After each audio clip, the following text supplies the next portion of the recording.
દિવસ મારા ખેડૂતો કામ કરે છે. 50 વર્ષની કામગીરી ભાણાભાઈ લગભગ 70 વર્ષ થયા છે.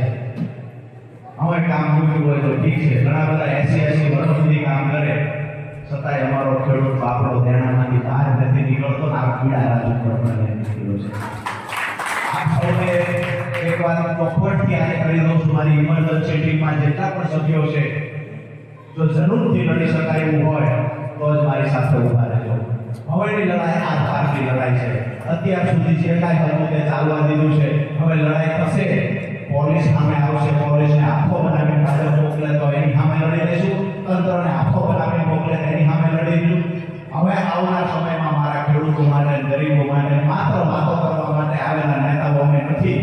આવનાર સમયમાં મજબૂતાઈથી રોડથી લઈ અને ગાંધીનગર સુધીની લડાઈ લડવાની તૈયારી સાથે આયોજન બનાવી રહ્યા છીએ.